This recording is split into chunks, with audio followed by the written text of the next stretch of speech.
Hey guys, video about the AINavi 12.3 inch navigation system for the Toyota RAV4.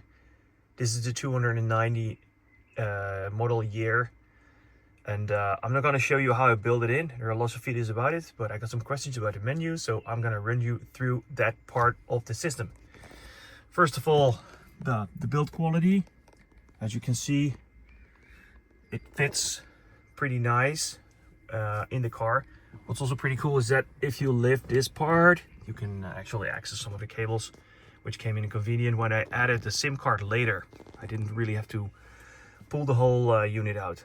Building took me around 30 to 45 minutes, and everything kind of worked at once, so that was good. First of all, starting up when the car is just sitting there, I can put the ignition on. And as you see, it is instantly on. It's very quick because it doesn't shut down. After getting it online, it will start to connect with Apple CarPlay, as you can see. I will let this run so it can connect to my phone. There it is. So this is how quick it works. And if you want to start audio, you know basically how it works. It says nothing there, but then it'll find some of the music, and before you know it, you're playing something cool like this song. But let's get back to the system. So this is the Apple CarPlay. I don't have an Android phone to check it with you, but I assume it works quite similar. As you can see, there's a little bit of glare in the screen, but it's also rather sunny right now, and everything is visible quite well. Go back to the Android system. You now basically have a tablet. It's Android based tablet with a custom GUI. First of all, you can open this menu as you would on your phone, which also shows restart. I'm gonna show you restart because it's interesting to see how long it takes to restart it. I have been in contact with AINavi support for a few times, and one of the things they told me is that after a few settings like the echo cancellation, you will have to restart the device. So restarting the device might seem a bit strange to do, but it needs to happen sometimes when you change configuration. While we're waiting, I can also explain that adding a SIM card is easy. There's a SIM card cable where you can put in the tiny SIM card, not the tiniest, but the kind of middle size SIM card, and you put it in there. Remove the PIN code before you add it in the device because it doesn't show you a pop-up screen to add the PIN code for some reason. I had to figure that out myself, and I had to reboot it to make the PIN code of the SIM card visible. As you can see, this is the boot up sequence, and it instantly tries to connect to my...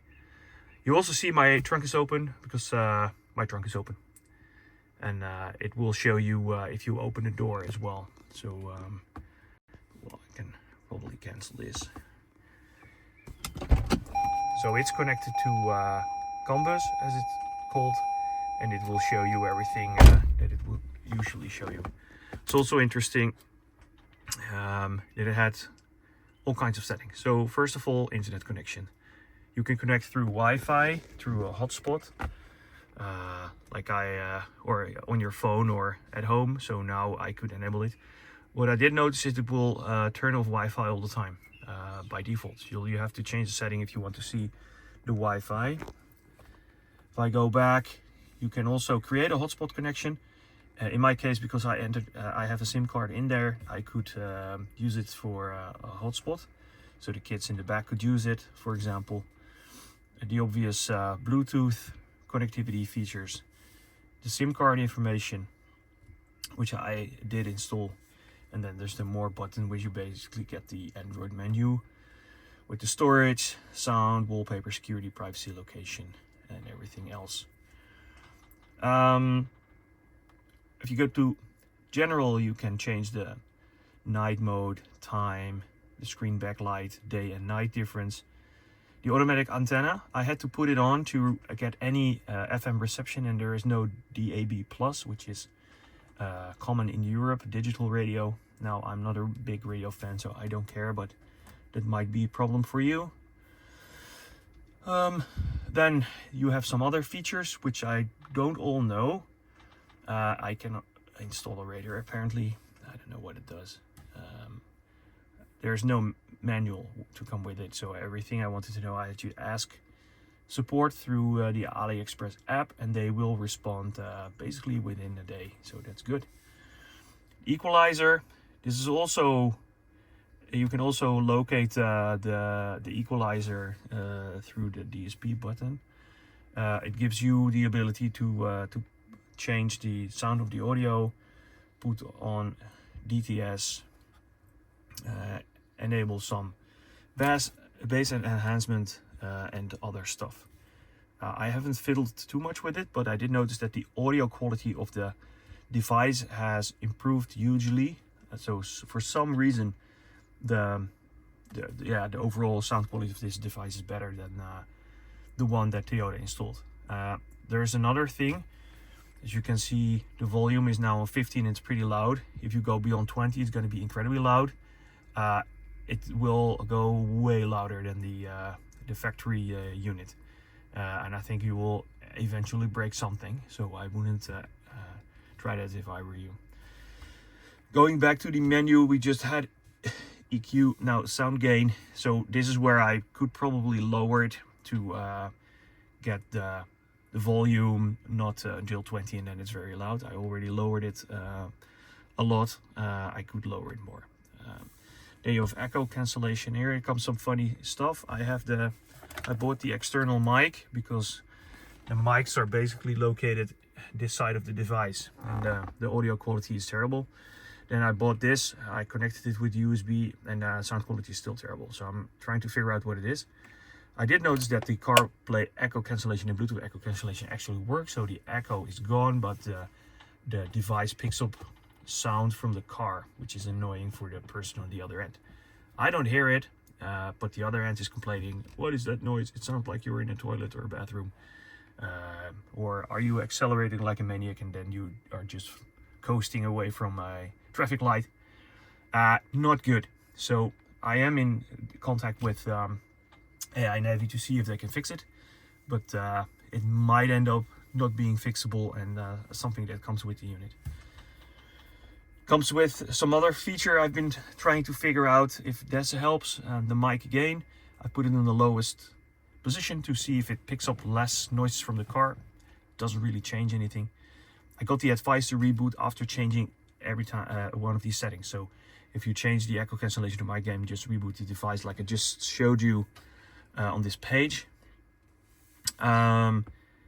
Going back to the settings, you have several other settings here, and GPS, for example, just shows you the amount of GPS signals. I've just put this GPS receiver underneath the dashboard. There's a long wire which you can put it in your roof or whatever.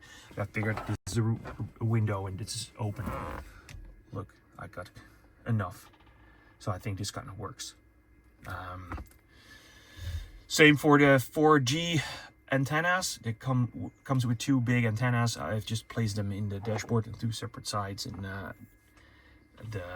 the cell reception, it doesn't show here, but the cell reception shows here, the top right, and it's fine. So I'm not fiddling with that. Here are all kinds of other settings. I got the factory setting password through a video that AINavi made for me. So they're not very secretive about it, and through that setting you can change stuff about how things work. What's also interesting is that the button on the steering wheel was opposite. So instead of, I mean, this for me usually is next song and this was last song, but it was turned around. And then one of these settings I found here, maybe it's in here. No, it's not in here. Oh, this is actually cool. So you can train it, and there was a setting here. Oh, here, previous next song setting. I changed it to on, and then the feature or the function shifted, and now if I press the button, it's forward instead of backward. So pretty neat. Well, this is basically a whole lot of features. There's also gesture options. I think this is Android features, but I'm not going to go into that. Don't know why you would want this. Back to the main screen.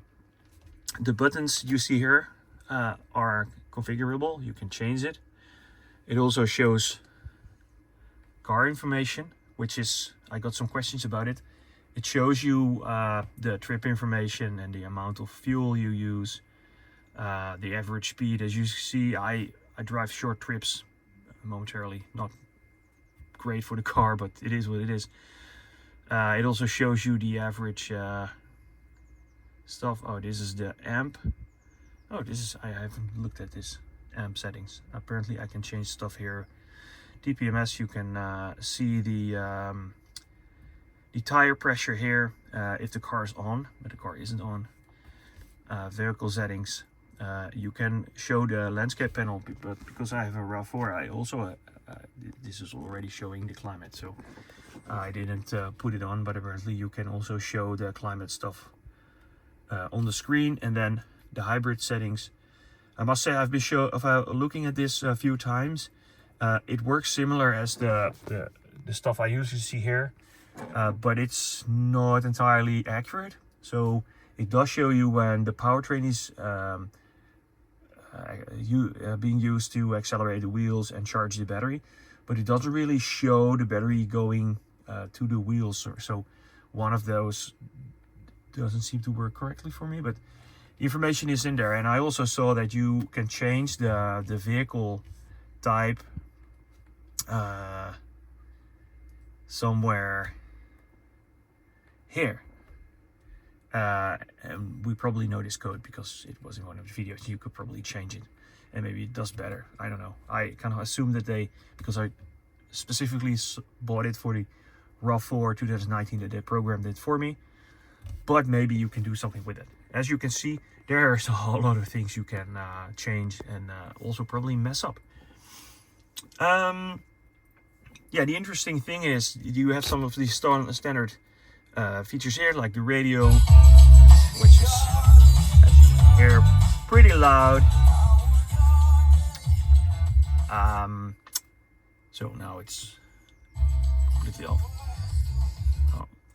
And like I said, you can change it. This is music on the device itself, so if you plug in a USB drive with music, you can play it.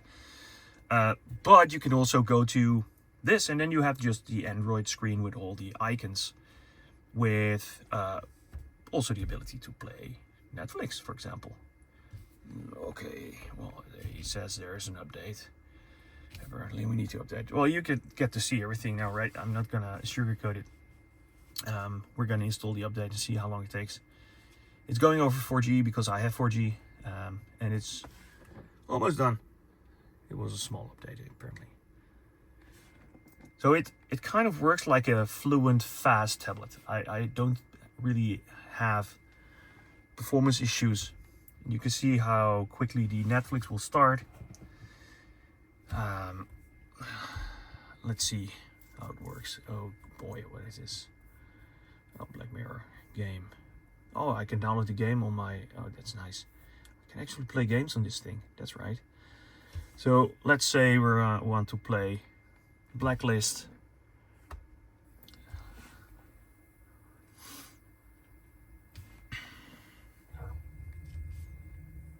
There'll be some kind of diversion, communications. Oh, that was a preview. There you go. See how fast it is? Over 4G. The audio is great because in the car you have quite good audio, and it all works quite nice. Yeah, going back to the apps, I am looking for apps that really make sense, like one of these apps that really makes sense instead of Netflix. What the hell? Yeah, I want this. Is Google. You can use Google locally if you want, and yeah, it's just Google Maps. It also has Waze, but for some reason Waze thinks there's no connection and then kills itself. So I haven't got Waze working yet. It might be me. It was pre-installed, so I could try to reinstall it or download it again. And then you have the APK installer where you can do some custom stuff in it. Oh, here's the climate button. I don't know if it's gonna work, but I don't really need it. There's something installed called Superfile. We already saw the GPS. And yeah, well, there is another funny thing. If you have a SIM card in it, you could basically use it to track your car. So it's basically also a GPS tracker for your car if you want it to be like that. I haven't noticed draining of my battery for it to stay in standby. I asked AINavi about it. They say, well, it's fine. We don't have complaints about it. You could change the setting that it does shut down every time after a while if you shut down the car, but then the boot up time will be long. I figured that if it's similar as a tablet, the screen goes off, it doesn't really use that much energy because it's not doing anything. It's just idling without a screen on the background. I did put in the 4G card, but it doesn't seem to be active on standby. It seems to be very much on a standby situation. So yeah, so I think I've run through most of these are icons that just go to Waze because I put Waze as the standard. It doesn't work. This is the Bluetooth thing which you connected. It's the same as the car auto button. Here you go to the local installed music. Oh, Hotel California is basically installed on this. Wonder if they paid any fees for that.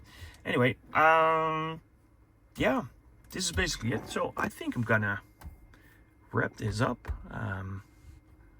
Oh, if I click there, it starts. Maybe we can change that. Yeah, I don't know if there's something I should show here. I don't know what the weather does. Oh, look at that. Nice weather information, and you get to see where I am located. If you have any questions, let me know. This is basically going to be the video for now. All right, have a great day. Bye-bye, bye-bye, bye-bye.